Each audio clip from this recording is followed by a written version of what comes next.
കർത്താവ് നിങ്ങളോട് കൂടെ, അങ്ങേ ആത്മാവോടും കൂടെ. മർക്കോസിന്റെ വിശുദ്ധ സുവിശേഷത്തിൽ നിന്നുള്ള വായന. കർത്താവേ, അങ്ങേക്ക് മഹത്വം.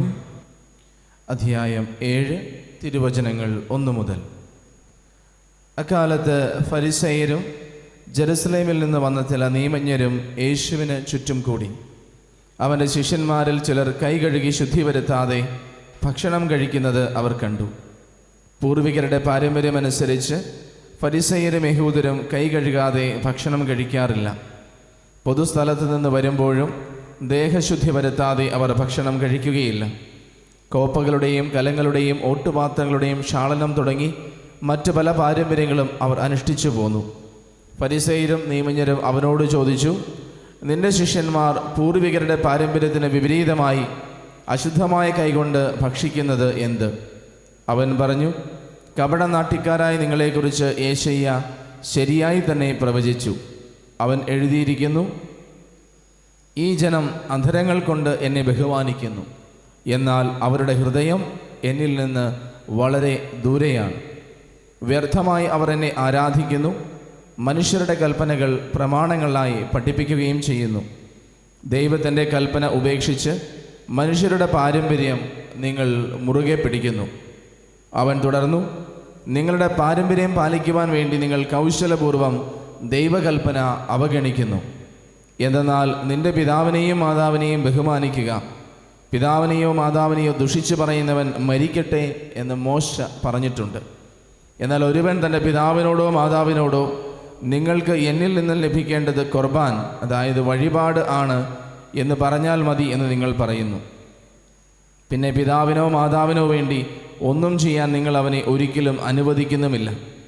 അങ്ങനെ നിങ്ങൾക്ക് ലഭിച്ച പാരമ്പര്യം വഴി ദൈവവചനം നിങ്ങൾ നിരർത്ഥകമാക്കുന്നു. ഇതുപോലെ പലതും നിങ്ങൾ ചെയ്യുന്നു. കർത്താവിൻ്റെ സുവിശേഷം. ക്രിസ്തുവേ, അങ്ങേക്ക് സ്തുതി. ഈശോയിൽ ഏറെ സ്നേഹം നിറഞ്ഞവരെ, ഇന്നത്തെ ആദ്യ വായനയിൽ ദൈവത്തിന് വേണ്ടിയുള്ള ആലയം നിർമ്മിച്ച സോളമൻ ദൈവത്തോട് പ്രാർത്ഥിക്കുന്നത് നമ്മൾ കാണുന്നുണ്ട്. ദൈവമേ, അങ്ങ് ഇവിടെ ഈ ആലയത്തിൽ വസിക്കുമോ? അവിടുത്തെ നാമം ഇവിടെ ഉണ്ടായിരിക്കുമെന്ന് അങ്ങ് അരുളി ചെയ്തിട്ടുണ്ടല്ലോ എന്ന് പ്രാർത്ഥിക്കുന്നത് നമുക്ക് കാണാം. ഈശോയിൽ സ്നേഹം നിറഞ്ഞവരെ, എന്നും ഇസ്രായേൽ ജനത്തിൻ്റെ കൂടെ ദൈവത്തിൻ്റെ സാന്നിധ്യമുണ്ടെന്നും ദൈവം അവരുടെ ഒപ്പമുണ്ടെന്നും ദൈവം അവർക്ക് വാക്ക് കൊടുത്തുകൊണ്ടാണ്, ആ ഒരു ഉറപ്പ് കൊടുത്തുകൊണ്ടാണ് വാഗ്ദാന പേടകവും പിന്നീട് ആ ഒരു ദേവാലയവും ഒക്കെ നിർമ്മിക്കുവാൻ ദൈവം അനുവാദം കൊടുക്കുന്നത്. പക്ഷേ ഒരു ദേവാലയം നിർമ്മിച്ചത് കൊണ്ടോ വാഗ്ദാന പേടകം ഉള്ളത് കൊണ്ടോ ദൈവം അവിടെ മാത്രമാണ് വസിക്കുന്നത് എന്ന് നമുക്ക് പറയാൻ പറ്റില്ല. കർത്താവിനോട് പ്രാർത്ഥിക്കുന്ന സോളമൻ്റെ വാക്കുകളും എല്ലാം നമ്മളോട് സൂചിപ്പിക്കുന്ന ഇതാണ്: ഈ ഒരു ആലയം, ദൈവത്തിൻ്റെ മഹത്വം നിങ്ങളുടെ കൂടെയുണ്ട്, ദൈവത്തിൻ്റെ സാന്നിധ്യം നിങ്ങളുടെ ഒപ്പമുണ്ട്, അവിടുന്ന് നിങ്ങൾക്ക് വേണ്ടി എളിമപ്പെട്ട് നിങ്ങളോട് കൂടെ ആയിരിക്കും, നിങ്ങളുടെ കൂടെ വസിക്കുന്ന ഒരു ദൈവത്തെ സൂചിപ്പിക്കുകയാണ്. അതോടൊപ്പം തന്നെ സോളമൻ പറയുന്ന കാര്യം എന്താണ്? ദൈവമേ, ഈ ഒരു ആലയത്തിന് മാത്രം അങ്ങയെ ഒതുക്കി നിർത്താൻ പറ്റുമോ? ഇല്ല, ഒരാലയത്തിനോ ഒന്നിനും ദൈവത്തെ ഒതുക്കി നിർത്താൻ സാധിക്കില്ല. പക്ഷേ ദൈവം തൻ്റെ സ്നേഹത്തിൽ നമ്മോട് കൂടെ ആയിരിക്കുന്നതിൻ്റെ അടയാളമാണ്. അതിനേക്കാളും അധികമാണ് ദൈവത്തിൻ്റെ മഹത്വമെന്ന് നമ്മൾ ഓരോരുത്തരും മനസ്സിലാക്കണം. ഓരോ ദേവാലയവും ഏറ്റവും മനോഹരമായിട്ട് നിർമ്മിക്കുമ്പോഴും ഓരോ അൾത്താരയും ഓരോ സക്രാരിയും എല്ലാം ജീവിക്കുന്ന ദൈവത്തിൻ്റെ സാന്നിധ്യം ഉൾക്കൊള്ളുമ്പോഴെല്ലാം, പ്രിയമുള്ളവരെ, അത് നമുക്ക് തരുന്ന ഏറ്റവും വലിയ സന്ദേശം എന്താ? ദൈവത്തിൻ്റെ സാന്നിധ്യം, ജീവിക്കുന്ന ദൈവത്തിൻ്റെ സാന്നിധ്യം എൻ്റെ കൂടെയുണ്ട്. എന്നാൽ ദൈവം ഈ ദേവാലയത്തെക്കാളും ഉന്നതനാണ്. ദൈവം എല്ലാ സക്രാരികളെക്കാളും ഉന്നതനാണ്. അവിടുന്ന് എന്നോട് കൂടെ ആയിരിക്കുവാൻ വേണ്ടിയാണ് അവിടെ ആയിരിക്കുന്നത്. ഇതെന്തിനാണ്? ഞാനും ദൈവവും തമ്മിൽ ആ ഒരു സ്നേഹബന്ധത്തിൽ അടിയുറച്ചു നിൽക്കുവാൻ. ഞാൻ എൻ്റെ ജീവിതത്തിൻ്റെ ഓരോ വിഷമങ്ങളിലും സങ്കടങ്ങളിലുമൊക്കെ എനിക്കൊരു ഉറപ്പുണ്ട്, എൻ്റെ കർത്താവ് എൻ്റെ കൂടെയുണ്ട്. എന്നെ ഇങ്ങനെ തനിച്ചു വിട്ടിട്ട് മാറി നിൽക്കുന്ന ഒരു ദൈവമല്ല എനിക്കുള്ളത്, പിന്നെയോ എൻ്റെ കൂടെയായിരിക്കുന്ന ദൈവമാണ്. എൻ്റെ വിഷമതകൾ, സങ്കടങ്ങൾ തിരിച്ചറിയുന്നൊരു ദൈവമാണ്. അപ്പോൾ നമ്മുടെ വിശ്വാസത്തിൻ്റെ എല്ലാം ഈ ഒരു അടിസ്ഥാനം എന്ന് പറയുന്നത് ഞാനും ദൈവവും തമ്മിലുള്ള ആ ഒരു ബന്ധത്തിലാണ്. ഞാനും ദൈവവും തമ്മിലുള്ള ബന്ധത്തിൽ എത്രമാത്രം ഞാൻ ആഴപ്പെടുന്നു, അത്രമാത്രം ആ ദൈവസ്നേഹത്തിൽ, ദൈവകൃപയിൽ ആഴപ്പെടാൻ എനിക്ക് പറ്റും. ഇനി ഇന്നത്തെ സുവിശേഷത്തിലേക്ക് നോക്കുമ്പോൾ എന്ത് സംഭവിച്ചു? വീണ്ടും കർത്താവിനെ ഗലീലയിൽ വെച്ച് ജെറുസലേമിൽ നിന്ന് വന്ന ചില നിയമജ്ഞരും ഫരിസേയരും കർത്താവിനെ ചോദ്യം ചെയ്യുകയാണ്. ഇത് പലയിടങ്ങളിൽ നമ്മൾ സുവിശേഷത്തിൽ കാണുന്നുണ്ട്.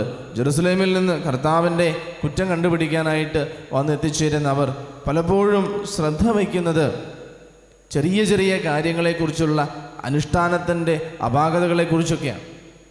നിങ്ങൾ ഓർക്കണം, കർത്താവ് അവരുടെ കൂടെയായിരുന്നപ്പോൾ അവരുടെ മുൻപിൽ പ്രവർത്തിച്ച് ഏതെങ്കിലും കാര്യത്തെക്കുറിച്ചൊന്നും മാത്രമല്ല, കർത്താവിൻ്റെയും ശിഷ്യന്മാരുടെയും കൂടെ നടന്ന് അവരുടെ കുറ്റം കണ്ടുപിടിക്കാൻ, അവരെ വിധിക്കാൻ വേണ്ടി മാത്രം ഒരു ലക്ഷ്യത്തോടെ നടക്കുന്ന ഒരു കൂട്ടം ആളുകളെയാണ് ഒരുപക്ഷെ സുവിശേഷം നമുക്ക് മുൻപിൽ വെളിപ്പെടുത്തി തരുന്നത്.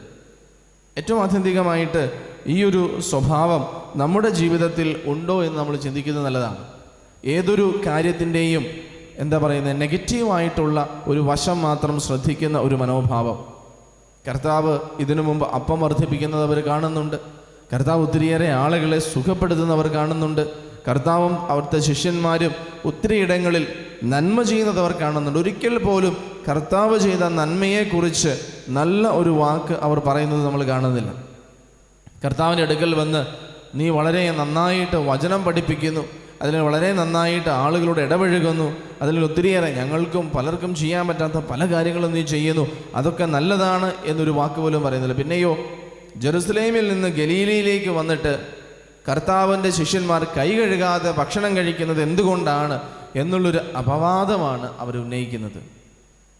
പ്രിയമുള്ളവരെ, നമ്മുടെ കാഴ്ചപ്പാടുകളെ നമുക്കൊന്ന് വിശകലനം ചെയ്യാം. ദൈവസന്നിധിയിലായിരിക്കുന്ന നമ്മളും എപ്പോഴും ശ്രദ്ധിക്കുന്നത് കുറ്റങ്ങളിലേക്കും കുറവുകളിലേക്കുമാണ്.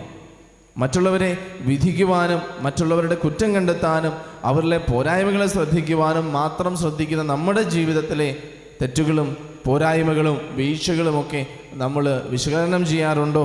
നമ്മൾ അതിനെയൊക്കെ ആത്മശോധന ചെയ്യാറുണ്ടോ എന്ന് ചിന്തിക്കുന്നത് നല്ലതാണ്. വീണ്ടും ഇവിടെ എന്താ സംഭവിക്കുന്നത്? ദൈവവുമായിട്ടുള്ള ബന്ധത്തിൽ ആഴപ്പെടേണ്ട വിശ്വാസത്തെ ആചാരങ്ങളിലേക്കും അനുഷ്ഠാനങ്ങളിലേക്കും മാത്രം ഒതുക്കി നിർത്തുവാണ്. ഞാൻ കുറച്ച് കാര്യങ്ങൾ ചെയ്താൽ, ഞാൻ ഇന്ന കാര്യങ്ങൾ ചെയ്താൽ ദൈവം എന്നിൽ പ്രസാദിക്കും, ഞാൻ ഈ ആചാരങ്ങളും അനുഷ്ഠാനങ്ങളും അനുവർത്തിച്ചാൽ ദൈവം ഞങ്ങളിൽ സംപ്രീതനാകും എന്നൊരു ബോധ്യത്തിൽ ദൈവം നൽകാത്ത പ്രമാണങ്ങളെയോ അല്ലെങ്കിൽ ദൈവം നൽകിയ പ്രമാണങ്ങളുടെ തൊങ്ങലുകളെയോ പിടിച്ച് മാനുഷികമായ കൽപ്പനകൾ ഉണ്ടാക്കി വല്ലാതെ കർക്കശമായ നിയമമനുഷ്ഠാനത്തിലേക്ക് അവർ പോവുകയാണ്. പലപ്പോഴും തങ്ങൾക്ക് അടിമത്തം ഉണ്ടാകുന്നത് തങ്ങൾ പാപം ചെയ്തതുകൊണ്ടാണ്, ശരിയാണ്. പക്ഷേ അതിനേക്കാൾ ഉപരി അതിന് പരിഹാരമായിട്ട് എന്ത് ചെയ്യണം? ഈ ആചാരങ്ങളും അനുഷ്ഠാനങ്ങളും കർക്കശമായിട്ട് പാലിക്കണം. നമ്മൾ ഇന്നത്തെ കാലത്തും ഞാൻ കുർബാനയ്ക്ക് പോയാൽ മാത്രം മതി, ദൈവം എനിക്ക് അനുഗ്രഹം തരും, അല്ലെങ്കിൽ ഞാൻ കുറച്ച് പ്രാർത്ഥനകൾ ഉരുവിട്ടാൽ മതി എനിക്ക് അനുഗ്രഹം കിട്ടും, അതല്ലെങ്കിൽ ദൈവസന്നിധിയിൽ അനുഗ്രഹം ലഭിക്കുവാൻ, ദൈവത്തെ പ്രീതിപ്പെടുത്തുവാൻ ആചാരങ്ങളെയും അനുഷ്ഠാനങ്ങളെയും കർക്കശമായ ചില നിയമങ്ങളെയും പാരമ്പര്യങ്ങളെയും ഒക്കെ നമ്മൾ മുറുകെ പിടിക്കുമ്പോൾ പ്രിയമുള്ളവരെ, ഒലിച്ചു പോകുന്നത് ഞാനും ദൈവവും തമ്മിലുള്ള, ദൈവജനവും ദൈവവും തമ്മിലുള്ള ബന്ധമാണ്. ആ ബന്ധത്തിൻ്റെ ഊഷ്മളതയാണ്. ഓരോ നിയമങ്ങളും കൽപ്പനകളും നൽകിയിരിക്കുന്നത് എന്തിനാണ്? ദൈവസ്നേഹത്തിൽ അത് പാലിക്കുന്നവരാഴപ്പെടാൻ വേണ്ടിയിട്ടാണ്.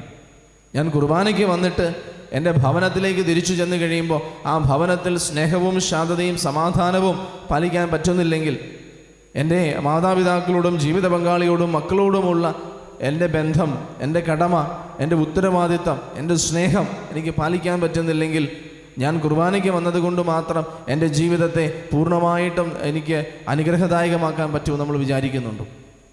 ഞാൻ പലതരത്തിൽ പ്രാർത്ഥിച്ചാലും, ഞാൻ വചനങ്ങൾ തുടർച്ചയായിട്ട് ഉരുവിട്ടാലും എൻ്റെ ജീവിതത്തിൽ മറ്റുള്ളവരോടുള്ള പെരുമാറ്റത്തിൽ സ്നേഹമില്ലെങ്കിൽ, എനിക്ക് ക്ഷമിക്കാൻ പറ്റുന്നില്ലെങ്കിൽ, ഞാൻ ദൈവവുമായിട്ടുള്ള ബന്ധത്തെ ആഴപ്പെടുന്നില്ലെങ്കിൽ, പ്രിയമുള്ളവരെ, എൻ്റെ പ്രാർത്ഥനകൾ പൊള്ളയായിട്ട് മാറുവാണ്.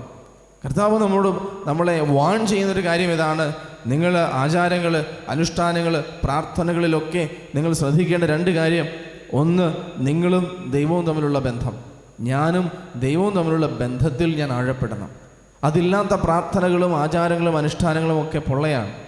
രണ്ടാമത്തേത്, എൻ്റെ പ്രാർത്ഥനാ ജീവിതം, ദൈവവുമായിട്ടുള്ള എൻ്റെ സ്നേഹബന്ധം മറ്റുള്ളവരോടുള്ള എൻ്റെ പെരുമാറ്റത്തിൽ പ്രതിഫലിക്കണം.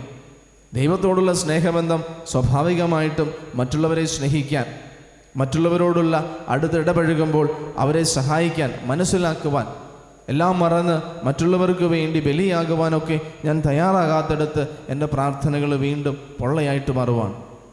സ്നേഹമുള്ള ഈശോയിൽ സ്നേഹമുള്ളവരെ, കർത്താവ് പറയുന്നൊരു കാര്യം ഇതാണ്: നമുക്ക് തന്നിരിക്കുന്ന ആചാരങ്ങളും അനുഷ്ഠാനങ്ങളും നമ്മൾ പാലിക്കുന്ന പ്രാർത്ഥനകളും നമ്മൾ നിവർത്തിക്കുന്ന എല്ലാ കടമകളും ആത്യന്തികമായിട്ട് ദൈവസ്നേഹത്തിലും പരസ്നേഹത്തിലും ആഴപ്പെട്ടതാകണം. ചുറ്റുമുള്ളവരെ കരുണയോടെ കാണാൻ, എൻ്റെ ചുറ്റും പാപത്തിലോ വേദനകളിലോ വീഴ്ചകളിലോ വീണു പോകുന്നവരുടെ അവരുടെ അടുത്ത് പോലും സ്നേഹത്തോടെ പെരുമാറാൻ. നമുക്കറിയത്തില്ല, നമ്മുടെ ചുറ്റുമുള്ള എല്ലാവരുടെയും കഥ നമുക്കറിയത്തില്ല. എന്തുകൊണ്ട് എങ്ങനെ ഓരോരുത്തരുടെയും ജീവിതത്തിൽ ഓരോന്നും സംഭവിക്കുന്നു നമുക്കറിഞ്ഞുകൂടാ.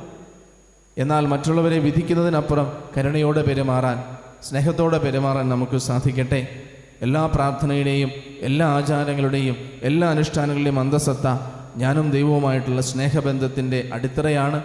അതിലുപരി മറ്റുള്ളവരോടുള്ള സ്നേഹബന്ധത്തിൻ്റെ ആഴവും ആക്കവും കൂട്ടുന്നതിന് വേണ്ടിയാണ് ഈശോ എന്നെ സ്നേഹിക്കുന്നത് പോലെ ചുറ്റുമുള്ളവരെ ഞാനും സ്നേഹിക്കും എന്നൊരു ബോധ്യവും തീരുമാനവും നമുക്കെടുക്കാം. ദൈവം നമ്മെ അനുഗ്രഹിക്കട്ടെ. ആമേൻ.